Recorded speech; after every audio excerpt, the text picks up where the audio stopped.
Olá mais uma vez, nós estamos começando mais um episódio do nosso podcast que tem como objetivo aprofundar o seu relacionamento com Deus. E hoje chegamos no nosso 8º podcast e eu tenho a certeza de que o seu coração aí está queimando ao longo desses encontros onde você tem a oportunidade de aprender sobre Deus. Eu espero que os encontros, as suas bases também tenham ajudado você a se aprofundar, a se relacionar melhor com as pessoas e também, como de forma principal, com o nosso Deus. E aproveite nesse episódio para realmente mergulhar em mais um encontro, porque ser raso não serve mais. E eu quero já começar apresentando aqui os nossos convidados desse 8º episódio. Olá, como vocês estão? Bem, e o senhor? Eu tô ótimo. Nós temos uma presença internacional. Agora, se eu começar a falar espanhol, você sabe que nós temos acá um paraguaio. Muito bem, se apresente. Começa contigo aqui. Vai. Muito bem, eu sou o Thiago, eu sou paulista, mas hoje eu moro em Coronel Procópio, aqui no Paraná. Sou casado, muito bem casado. Amém. Com a Bárbara, isso aí. E hoje eu sou coordenador da região Delta da ANP. E você trabalha com o quê, Thiago? Eu sou programador, desenvolvedor de software. Muito bem. Ustedes? Mi nombre es Leonel Celano. Desculpa, vou mudar o chip aqui. Meu nome é Leonel Celano, eu sou pastor da Igreja Adventista, estou agora servindo no distrito de Nova Santa Bárbara, no norte do Paraná. Não vou falar a idade, não preciso, não. Não é necessário. Não, tá. A gente é curioso, mas não é necessário. 44. Casado com a Liliana, né, também de Paraguai, e como eu, né, estamos aqui desde o início do ano, e vamos ver até quando, né, mas desfrutando, essa palavra existe, pastor? Desfrutando, sim. Desfrutando desse Brasil tão lindo que nos acolheu também. Muito bom. E é muito engraçado, Thiago, que eu e o pastor, ele chama de Leonel, mas eu conheço ele por Tito. A gente, quando eu tava na faculdade, eu nem sei quantos anos eu tinha, você lembra que ano que foi? Você ainda faltava um ano para se formar. Faltava no terceiro ano, então se for o terceiro ano foi 2016. 2016 eu fui pro Paraguai fazer uma missão. E adivinha quem era o pastor da igreja? 2017, era o último ano, então. Estávamos ali. E esse é um negócio. Ninguém imaginava que hoje a gente estaria juntos aqui. É uma emoção. E, pastor, só uma curiosidade também. A gente tem um ponto em comum também, o pastor e eu. Misericórdia. Mas há um tempo atrás. Né? Mas não é com visita à Cidade del Leste, não, né? Pra comprar... Eu nunca vi ele, não. Não, isso não. É amigos aí, contatos. Amigos. Sim, temos amigos em comum. Sim. Muito bem. A gente tem uma tradição aqui no nosso podcast de fazer uma pergunta muito séria. O que ninguém acreditaria sobre você? Nossa. A gente já ouviu coisas muito emocionantes ao longo da nossa história, dos nossos encontros aqui. Nós já ouvimos uma criatura que fritou Qual que era a fruta mesmo? Ai, meu Deus. Era uma goiaba. Fritou goiaba. E comeu goiaba. Fritou goiaba. A gente ouviu um cara bombadão que tem medo de altura. Enfim, várias histórias. A gente quer saber de vocês. O que aí é inacreditável a respeito de vocês? Ele vai começar. Cara, pra mim, o que é inacreditável... Bom, que eu acho que o pessoal não acredita quando olha pra mim, pelo menos, e pensa, que quando eu era pequeno, eu queria ser da aeronáutica. Meu sonho era esse, entendeu? Sair do ensino do fundamental, né? Fundamental 1, e já ir direto pro campo ali, sabe? Pra estudar pra ser piloto de avião mesmo, sabe? Era meu sonho, até brincava. Mas aí, quando eu cresci, o mundo mudou, né? Aí a gente foi pra outros caminhos. E hoje você pilota programas. Hoje eu piloto programas, engenharia, essas coisas. Mas se um dia tivesse a oportunidade... Cara, eu iria. Ainda mais, eu falo, que piloto de avião é um desafio ter essa carreira, né? Financeiramente e até mesmo ter o porte, né? Mas se eu tivesse condições, eu seria piloto de avião. Acho incrível. Eu não vou mentir que eu também seria.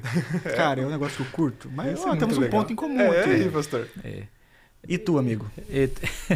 Bom, uma coisa que quase ninguém acredita de mim é que eu sou muito tímido. Realmente. Quem convive sabe, né? Eu sou muito tímido ao ponto que a primeira vez que alguém me convidou para pregar, eu literalmente, não sei se essa palavra existe, eu frisei. Eu fiquei congelado, né? Congelado. Até meu avô que estava sentado ali, ele teve que passar na frente, eu sentei e ele continuou a pregação. Nossa. E eu pensando como que hoje eu sou pregador, eu sou pastor, a primeira lembrança de eu falar em público foi num acampamento, numa social da noite. porque a gente éramos 150 jovens brincando, né? E aí alguém falou, vamos cantar aquela música. E como era a letra? Eu virei para um amigo e falei assim, el gallo e la gallina se fueron a Portugal. Vamos traduzir, o galo e a galinha. Eu sei, você também é português. Aí o cara falou assim, ele sabe! Quando eu percebi, estava no centro da roda, e aí começamos a brincar até 1h da manhã, e foi a primeira vez que eu falei em público realmente, e até hoje, se passaram 27 anos. Olha só, e eu tenho uma teoria, que a maneira pela qual nós podemos deixar de ser vergonhosos ou tímidos é passando vergonha. Sim. Então não tem jeito. Eu passei muita vergonha já, realmente. Então é o jeito. E hoje prega em português, espanhol e em Guarani. Olha Guarani. Embaixo, pá. Eu aprendi uma frase do Paraguai. Mas muito bem, a gente tá aqui por um motivo muito especial, porque a gente quer se aprofundar com Deus. E não só com Deus, mas com os nossos amigos. Hoje a nossa possibilidade de estar juntos aqui, mas quem está nos assistindo está vivenciando ali uma base, um grupo, e está se aprofundando, se conhecendo, como a gente está se conhecendo hoje aqui. Mas a gente tem um objetivo comum, além de conhecermos a nós, a gente quer conhecer mais o nosso Deus, se aprofundar no relacionamento com Ele. E sobre o que a gente vai falar hoje, pastor? Olha, nós vamos tocar num tema bem interessante que tem a ver com a perfeição. E na Bíblia realmente se menciona muitas vezes pessoas que foram perfeitas, segundo Deus. Não alguém que olhou para a pessoa e falou, essa pessoa é perfeita. Não, é Deus falando. Está aqui o Abraão, está aqui o Davi, está aqui fulano, eles são perfeitos. Eu sempre, quando penso na perfeição, eu penso também aquela outra palavra, santidade. Sim. Essa semana eu visitei uma pessoa e ela falou para mim, pastor, eu vou me batizar e no outro dia eu vou virar santa. E eu falei, bom, depende muito do que você acha que significa ser santo. E na cabeça da pessoa era ser perfeita, nunca mais cair. E eu falei, infelizmente, isso não vai acontecer. Você vai até ter a vontade de não cair, mas o inimigo vai fazer questão de te atacar e de fazer com que você caia. Então, a perfeição na Bíblia não está muito relacionada com uma pessoa que não falha, mas sim como uma pessoa que tenta andar com Deus ou anda com Deus e vai melhorando aos poucos. Um dos exemplos que estava no livro era justamente o exemplo do Davi, né? Que se diz sobre ele que ele é um homem conforme o coração de Deus. Sim. Mas como o homem que mandou a matar o marido de uma mulher para ficar com essa mulher pode ser considerado um homem conforme o coração de Deus? Muito bom. Bom, não é o que eles fizeram, é o fato deles tentar cada dia deixar para trás aquela vida e ser melhores, andar na presença de Deus. Sim, e aí essa é a frase talvez que marque a nossa conversa hoje, né? Andar com Deus. E aí, a gente conversou ao longo, o senhor já até citou aqui um dos personagens, mas quais personagens que vocês veem como um exemplo de perfeição que a Bíblia traz pra gente, né? Aquele auge do personagem e tal, mas que cometeu erros.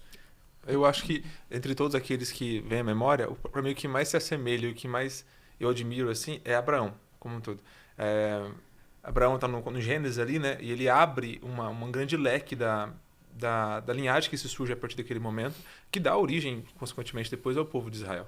E ele é chamado de o pai da fé, só que ele foi um homem extremamente falho. E, inclusive, alguma dessas falhas, você percebe que até mesmo refletiu os seus filhos depois disso, de alguma forma. Sim. Mas, por exemplo, um exemplo da sua falha é quando ele tem medo de morrer, quando vai numa terra vizinha, e ao lá ele mente, falando que Sara era sua irmã, não a sua esposa, porque tinha medo de que, ao saberem que era a esposa dele, e por ela ser uma mulher muito bonita, matassem ele para ficar com ela a partir disso, né? E ele mente. E, cara, isso foi umas falhas dele. Mas o que me chamou a atenção logo depois dessa falha é que quando Deus se volta para ele, depois para um dos reis ali que aconteceu esse caso, ele fala assim, vai falar com ele, eu não deixei você tocar nela, vai falar com ele porque ele é profeta e ele vai interceder por você. E o louco é isso, porque o Abraão estava errado, mas Deus mesmo assim não tirou a função dele de profeta da terra, mostrando que o que importa para Deus não são atos isolados. Isso sim importa, atos importam, demonstram o seu caráter. O Tiago fala sobre isso no livro de Tiago. Sim. mas Não é o fim, né? Mas não é o fim em si mesmo. E que Deus, ele quer muito mais alguém que ande com ele, concorde ou busque estar em sua aliança, do que alguém que tem que ser perfeito, que nunca pode falhar ou errar. Isso não é o critério de Deus. Na Bíblia não tem esse critério. Então, você falou sobre Abraão, você já falou sobre Davi. E quais outros personagens aí vocês acham que podem ser exemplos pra gente? Eu encontrei... Bom, no livro são citados vários, né? Mas eu queria acrescentar um que não está no livro. Sim. Que eu não sei se vocês já pararam para pensar sobre Elias. Elias é um personagem que me chama muito a atenção, porque é um daqueles... Eu até escrevi um artigo sobre ele um dia, e eu coloquei o estranho caso do profeta suicida, né? Ele chegou no ponto que ele queria tirar a vida. Ele aguentou muita coisa. Mas lá no final, quando estava tudo preparado para que o povo recebesse a mensagem, ele foi embora. É óbvio, né? Ele se encontrou com Jezabel. A Jezabel, como boa menina, né? Vocês sabem que os homens usam a força e as mulheres usam a estratégia, né?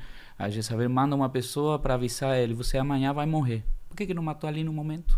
Sim. Não, ele deixou aí. Amanhã você vai morrer. Deixar o cara perturbado. Perturbado, exatamente. É como quando a esposa fala assim: você sabe o que fez. Amanhã a gente conversa. Amanhã a gente conversa. Ou o pai quando fala assim: à noite em casa a gente conversa. Entendeu? Aí é interessante, eu gosto muito de falar de Elias, porque ele falhou, realmente. Ele errou, ao ponto que Ellen White fala que ele fracassou como profeta. Mas quando Jesus, muitos anos depois, precisou de ajuda, de apoio, de fortaleza, quem foi enviado? O Elias. Então eu acho que esses personagens, é bom que esteja na Bíblia, porque nos lembram que a gente não é perfeita. Sim. Mas pode chegar a ser algum dia. E pode entrar nessa caminhada da perfeição. Sim, muito bom. Anelar essa perfeição. E aí talvez a pergunta que o livro trouxe pra gente, mas é uma pergunta que a gente precisa frisar e eu preciso refazer para vocês, para que eles reescutem. Qual era o ponto em comum entre todos esses personagens? E a gente vai ter, que a gente já falou, de Davi, de Abraão, de Enoque, de Noé, entre outros. Qual é o ponto em comum que faz a diferença dentro desses personagens? Todos eles andavam com Deus. Andaram com Deus. Tanto é que a frase icônica de Enoque é que ele andou tanto com Deus que até não se encontrou mais, não se achava mais, né? Então ele estava tão próximo de Deus que Deus literalmente tomou para si e ele não morreu. Até que, no mesmo evento que o senhor citou, ele apareceu lá também, né? Sim. Então, mostra muito como Deus, ele é misericordioso, ele busca um relacionamento. Sim. Contato mesmo, assim como nós temos entre pai e filho, entre amigos, ali, um relacionamento ali envolvido. Sabe? E esse andar com Deus, ele é tão interessante que quanto mais o personagem bíblico andou com Deus, menos pecado aparece sobre ele. Sim. Isso é muito doido. Sim. Por exemplo, você vai para a história de Daniel. Cara, qual pecado Daniel cometeu? Não tem na Bíblia. E Daniel era o tempo todo ouvindo Deus, falando com Deus, andando com ele, num país estrangeiro. A gente sabe que Daniel cometeu pecado, porque você vai lá pro capítulo 9, ele faz uma oração pedindo perdão pelos pecados. Exatamente. Então ele pecou porque ele está pedindo perdão. Mas é isso que é o mais interessante, andar com Deus. E talvez a pergunta que eu poderia fazer é o seguinte: o que significa andar com Deus? E eu já faço essa pergunta porque eu acho que esse episódio é o episódio mais icônico de todos os 12 episódios que a gente vai ter, porque tem a história mais espetacular e conhecida para quem, obviamente, conhece o livro. Sim. E quem conhece o escritor do livro sabe dele. E pastor, você que tem mais história de adventista, mais tempo de adventista, conta essa história pra gente, porque se você não leu o livro e você não souber essa história, você não pode ser considerado digno de terminar o imersão com a gente, porque você precisa conhecer essa história. Gente, a história do mamão. Se você não conhece, que o pastor Bullion, quando ele comenta em espanhol, ele fala da papaya, né? Mas é bem interessante porque você acredita que eu não tinha ouvido? Você não tinha ouvido? Sério? Eu era indigno. Eu jogando a bola pra ele. Eu jogando a bola pra ele aqui, falando assim, não, mas eu já vi tanto meme, memes feito. Se você não escutou, se você não sabe qual é a relação entre a foto do Bullion e um mamão, você não é adventista, né? Mas agora eu entendi. Foi bem interessante porque até me identifiquei, né? Uma pessoa que nunca gostou do mamão, né? Aí caça e A mulher querendo agradar o marido, né? Primeiro dia, fazer aquele café da manhã gostoso, caprichado, como falaram em português, né? E ele sai do quarto e encontra aquela mesa e um mamão desse tamanho no centro da mesa. O prato principal. Pior que ele falou uma coisa bem interessante na história, porque tem um pessoal que fala, eu não gosto, mas nunca experimentou. Ele disse que tentou experimentar e não conseguiu. Mas ele viu o mamão, olhou para a mulher, olhou o mamão, olhou de novo, a cara, os olhos brilhando de amor, né? Aí ele comeu, né? Comeu. E no outro dia ele acordou de novo, voltou, chegou de novo ali um mamão desse tamanho. Aí ele falou para a esposa, você gosta do mamão, né? E a mulher falou uma coisa bem interessante. Eu não imagino um café da manhã assim, mamão. Eu não sei, acho que são como 50, 60 anos já que eles estão juntos. Eu já conheci a esposa. Ela também é palestrante. E até hoje ele come mamão. E eu empatizei. Eu acho que o casado entendeu, né? Porque quando a gente casa... Para você que ainda não é casado, infelizmente, né? Vamos orar por você. Mas quando a gente casa, a gente muda muita coisa. E não porque a pessoa exige. Não porque a pessoa fala, se você não mudar, já casou, já não tem jeito, já não pode se arrepender. Não tem coisa de se você não mudar, eu te deixo. Não. Aí você muda porque você quer mudar. Sim. Porque se você ama tanto essa pessoa que fala... Eu quero ficar bem com ela, eu quero dar uma satisfação para ela e tal. Minha esposa também mudou muita coisa. Mas já aproveitando. Opa! Essa vai ser legal. Olha lá, ele tá preparando. Bullion comeu mamão por causa de sua esposa. E o senhor Leonel? O que você mudou por causa de Liliana? Gente, vocês não vão acreditar. É uma coisa muito, desculpa a palavra, mas é muito ridícula essa expressão, né? Um dia eu sou filho de argentino. E se algum argentino está escutando, conhece algum argentino, se você vai para Buenos Aires e você pedir frango, eles vão trazer um prato com frango sem talheres. Por quê? Porque o frango se come assim, com a mão, é mais gostoso. Eles falam assim. O argentino, né? Ou seja... Deve estar multicultura esse momento aqui. Exatamente. É um momento cultural aqui do podcast.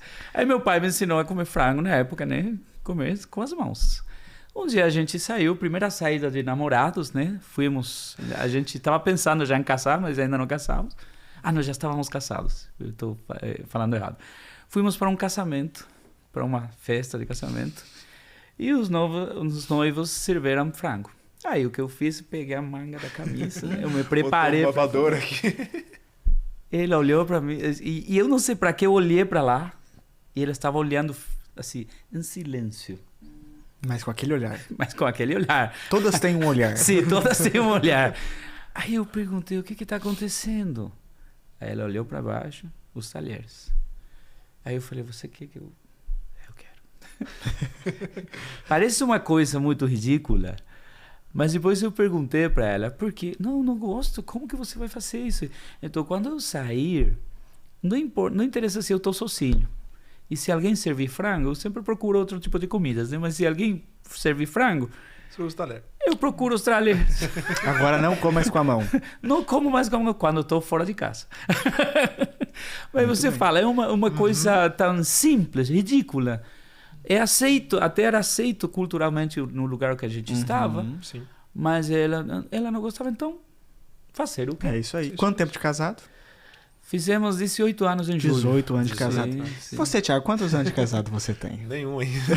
Quantos vai meses? Fazer... Vamos ver se ele vai errar. Ô, louco, não. O Bárbara, ele tá... Vai, Bárbara. Presta atenção. Tá no pressão. Vai fazer 10 meses de setembro agora. 10 meses de setembro. Dia 24 de setembro. Ele já deu pra perceber alguma coisa? Eu vou ligar pra Bárbara perguntar se é isso mesmo, né? olha dentro da aliança aí pra ver se tá certo. Olha, eu acho que eu nem pensando nisso antes de vir pra cá, se tinha algo nesse sentido, eu não encontrei nada grande assim que eu tive que mudar muito, sabe? Eu tive que me adaptar a algumas coisas, até mesmo de fala. Então, por exemplo, minha esposa é gaúcha, né? Então, às vezes, uma coisa... Ela fala bah, mas ela fala bah quando ela tá nervosa. Entendi. Ou estressada. Ela falou um bah, você sabe que alguma coisa tá errada, entendeu? Ela tá ele vai por bom caminho, né? Ele já está identificando as expressões. Já.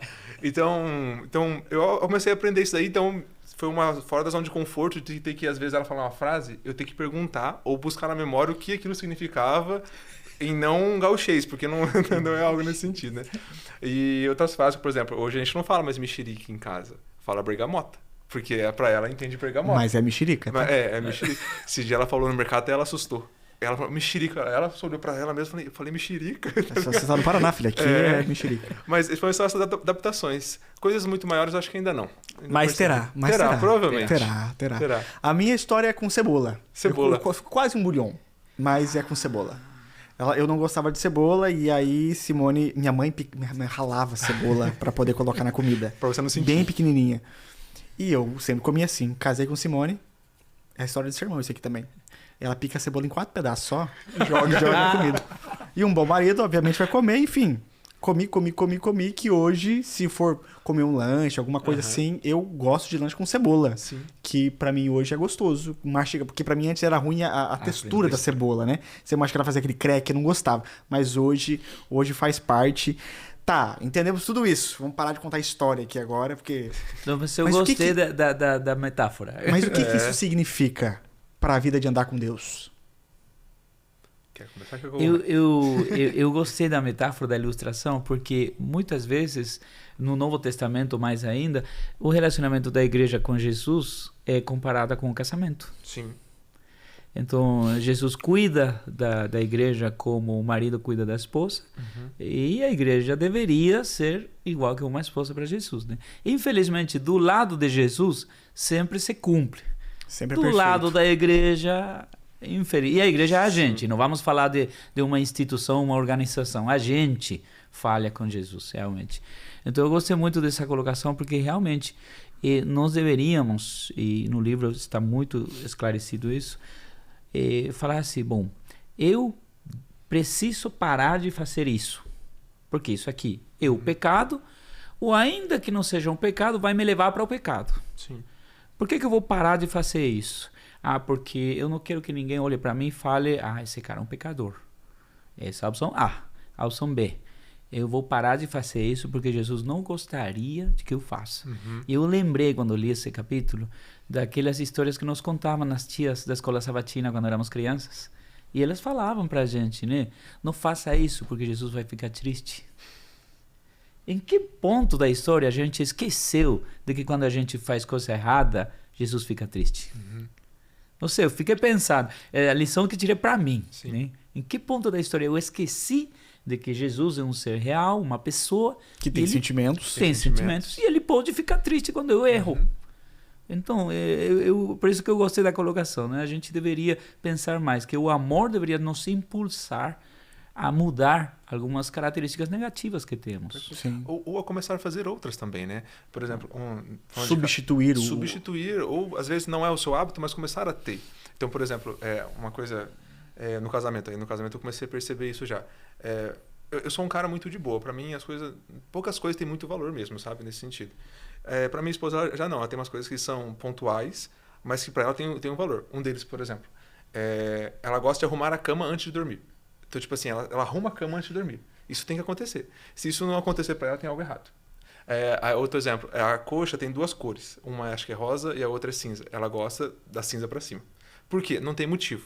Tipo assim, ela mesma fala, mas é ela. E tipo assim, por mais que tipo assim, é algo simples para mim, faz diferença nenhuma de qual lado que está a coxa ou não, para ela tem um valor. Então toda vez que eu arrumo a cama, eu coloco a coxa com a cor cinza para cima. Porque é o que ela prefere, sabe? E me traz prazer em saber que isso agrada a ela. Não é pelo ato, é por ela. Exatamente. E quando eu faço algo que, tipo assim, que de alguma forma decepciona ela, é mais, tipo assim, por mim mesmo. Pô, eu decepcionei ela. Não era a intenção isso. E às vezes é sem querer mesmo. Outras vezes a gente falha em nos controlar. Mas quando isso acontece, é uma falha, tipo assim, cara, eu decepcionei minha esposa. Eu fico triste por causa disso. Aí tem todo o processo de reconciliação e assim por diante. Então, acho que o relacionamento com Deus é exatamente assim.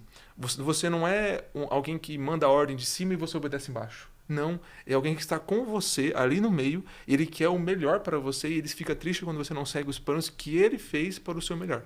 E ele fica triste, e isso é muito, muito, muito claro talvez na nossa mente, porque algumas pessoas pensam o seguinte, pastor, em relação a isso, porque eu já tive essa impressão. Deus ficou triste porque você fez tal coisa. E aí na nossa visão Deus está triste ou aborrecido ou bravo comigo. Exatamente. Mas não é esse o fato. Deus não está triste, aborrecido comigo. Deus está triste porque ele sabe que vai dar ruim com você. Exatamente. Entendeu? Consequência. Então ele tá triste não com você, mas ele tá triste por você. Exatamente. E isso muda total o nosso sentido. É a mesma coisa que quando você olha e essa... ontem eu estava... todos os dias eu saio com a Belinha no finalzinho da tarde, Simone vai pra academia e eu vou com a Belinha pra um parquinho, andar de bicicleta, etc e tal. E a gente foi num parque e tinha um ninho de formiga saúva. E tinha muita formiga. E o que eu tava falando? Não vai. Não vai. Não vai. Não vai. Eu sei que a formiga não vai matar ninguém, que vai morder, eu deixei. Ela ficando perto, tal. Daqui a pouco eu escutei ela chorando. Tadinha. Mas ela chorou tão Doído. doído assim. E aí eu olhava e daqui a pouco eu vi a formiga agarrada lá no pezinho dela, né? Eu fiquei triste. Mas não porque ela me desobedeceu. Porque eu sei que doeu. Sim, Então é por ela. exatamente. E quando a gente entende isso de Deus, que Deus tá triste com a gente, porque ele percebe o que vai acontecer, que tá doendo, ele tentando falar o seguinte: amigo, eu me importo tanto com você que a sua dor dói em mim. Exatamente. E eu não quero que a sua dor doa em mim. Aham. Eu quero que você se desenvolva a ponto de poder viver uma vida melhor. Então é por isso que eu tô caminhando ao seu lado. E eu quero que você também caminhe ao meu lado, porque você entende o meu amor? O meu amor é o que você tinha que fazer por mim, porque isso vai ser bom pra você. Sim. E isso faz total diferença pra quando a gente percebe o amor de Deus. E entende o amor como a obediência, não como um fardo, mas como um ato de reciprocidade em relação a Deus. Exatamente. E eu acho que essa percepção de Deus, nesse sentido de que ele fica triste com o ato e com a consequência do que vai gerar o seu ato, não com você, muda até mesmo como a gente reage a um pós-pecado. Porque se eu reajo a um pós-pecado assim, decepcionado, Deus está magoado comigo agora, ele não quer falar comigo mais, aí a pessoa se isola, ela se frustra, ela não vai buscar mudar, mas ela vai estar decepcionada e com vergonha de Deus. Mas na Bíblia não é essa ação que nós temos que ter. Na Bíblia, quando ocorre uma coisa de errado, nós pecamos, nós temos que ir para Deus. Porque, como você mesmo disse, pastor, Deus está decepcionado com o ato e com as consequências do ato, não comigo. Aí a gente pode até para a Bíblia, em outros textos, que falam que Deus tem pensamentos bons para conosco, sobre nós também. Então, Deus sempre tem pensamentos bons sobre nós. Ele quer que nós sejamos salvos. E Ele trabalha para que isso aconteça. Muito bem. Então, baseado em tudo isso, o que é perfeição? A perfeição, eu vou voltar de novo naquela associação que eu fiz no início, de perfeição e santidade. Eles quase sempre estão juntos. E o Paulo, ele fala muito e relaciona muito esses dois conceitos. Quando ele fala de que santidade é um processo, Sim. a perfeição também é uma busca. Uma busca, tá bem falado? Busca, né? É uma busca constante e um processo constante. Perfeito. Ou seja, é verdade, a gente nunca... É importante isso falar, né? Porque tem um povinho por ali, uma galerinha que gosta de falar, não, você tem que ser perfeito se você quer entrar no céu. Normalmente são dois tipos de pessoas. Ou a pessoa que não entendeu o evangelho para nada, não entendeu nada, coitado. Ou aquela que está tentando disfarçar seus próprios pecados, então eu aponta para você para ninguém olhar para ela ou para ele, né? Então, não, a gente nunca vai ser perfeito. Aqui na Terra, né? Na Terra, né? Isso mesmo. Mas a gente pode ir melhorando. Porque essa é outra também, que às vezes a gente fala, não, mas eu não vou conseguir ser perfeito jamais, e aí eu continuo na minha. Não, quando a gente entende o amor de Jesus, olha, ele veio aqui, eles cravaram nas mãos dele, ele foi morto por mim, ele não merecia. Aí isso tem que gerar um sentimento dentro do meu coração de eu tentar mudar. Sim. E andar com Deus. E esse andar com Deus é difícil. Sim. Por que é difícil? Porque infelizmente a gente dá mais prioridades a outras coisas. A gente quer andar com outras coisas em vez de Deus. Exatamente. Queremos andar com outras coisas, não com Deus. Eu até dou, que está o pastor, às vezes até os pastores, temos tanta coisa da igreja que esquecemos do nosso momento. Do Deus da igreja, né? Do Deus da igreja, né? Já aconteceu, eu estava falando sobre oração nesses dias e contando para os irmãos, infelizmente, sempre que eu me coloco de exemplo, vai ser um mau exemplo.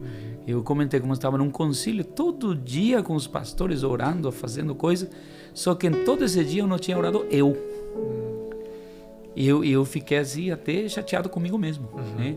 Mas é interessante porque você lembra dessas coisas, percebe isso, você vai na presença de Deus e Ele te recebe com os braços abertos. Exatamente. Ele está feliz. Estava triste porque eu estava longe, agora está feliz que eu estou perto. Para mim a perfeição, e o que eu vejo que na Bíblia expressa, é essa busca constante Sim. de ser semelhante a Jesus. E para ser semelhante a ele, preciso andar com ele. E acho que é a ideia de relacionamento, literalmente. Sim. Quem nunca ouviu aquela frase, né, que você é a média das 5 pessoas que você mais convive, né? Verdade ou não 100% dessa frase, ela tem uma verdade que é você se assemelha às pessoas que estão à sua volta. Sim. E no caso, se você está perto, você anda com Deus, você vai ser igual a ele. Tem não sei se você já conhece, já ouviu falar do missionário Hudson Taylor? Sim. Que ele foi missionário na China, né? No interior da China, para ser mais exato, lá pelo século XIX, se eu não me engano. E eu tô lendo um livro dele que fala sobre isso, e ele tem seus 30 anos de idade, mais ou menos, ele fala que o momento que ele conheceu e aprendeu o que é andar com Deus. Ele fala que é uma paz tão incrível de que ele não busca mais a Deus desesperado como se Deus estivesse fugindo dele, mas ele entende que Deus está com ele, trabalhando no que ele está fazendo, dia após dia, que as dificuldades vêm, mas ele tem paz, porque ele entendeu que Deus está com ele, trabalhando com ele na missão dele. E a partir do momento que ele entende isso, nossa, ele fala que ele viveu de novo, ele começou a viver de novo. Então, para mim, andar com Deus é entender que você tem um relacionamento com Deus, só que até em certa parte, é semelhante sim ao casamento. É semelhante sim a uma amizade muito próxima. Mas em outra parte é entender também que Deus, ele está com você em todo o momento, inclusive na sua cabeça. Uhum. Então, andar com Deus é você está andando, você está falando com ele. Fala, Senhor, o que você acha disso, o que você acha daquilo? Quando tiver uma decisão grande ou importante, você parar e conversar com ele. Fala, Senhor, o que você acha sobre isso? Reservar um tempo para atualizar sobre o dia. Não porque ele precise, mas porque é bom falar com ele, sabe? Sim. É bom conversar, assim como é bom conversar com um cônjuge e assim como é bom conversar com um amigo também. E, Thiago, que desafio você deixaria pra galera que tá nos assistindo aí, nos ouvindo, para essa semana, para que eles coloquem esse andar com Deus em prática? Perfeito. Para mim, o desafio dessa semana vai ser o seguinte: você, todos os dias, sentar, reservar um momentinho do seu dia e escrever um diário, só que tem um remetente. É uma carta diária ali para Deus. O tema é simples: conte o seu dia. Senhor, isso aqui aconteceu, tal coisa aconteceu, fiquei chateado por causa disso, errei nisso, fiquei feliz por causa disso. Dessa forma você contar e enviar para Deus ao final, e guarde durante essa semana. E veja como vai ser a sensação de ter um amigo tão próximo que você pode contar tudo para ele e assim viver a perfeição que ele pede para nós mesmos, sabe? Muito bom, muito bom. E a gente tá chegando ao final desse episódio. E a frase que fica para nossa lição da semana é: ande com Deus. Ande com Deus assim como uma criança anda com seus pais. Ande com Deus assim como uma esposa ou como um marido anda com o seu cônjuge. Amém. Entenda que quanto mais próximo você estiver de Deus, mais perfeito você será. Não porque você é bom, mas mais parecido com Ele você irá se tornar ao longo dessa caminhada. Deus está disponível ao seu lado todos os momentos. Você simplesmente precisa estender a mão para que Ele continue caminhando ao teu lado, para que você se torne uma pessoa melhor a cada dia. Amém. Não importa o que aconteceu, importa o que irá acontecer daqui para frente.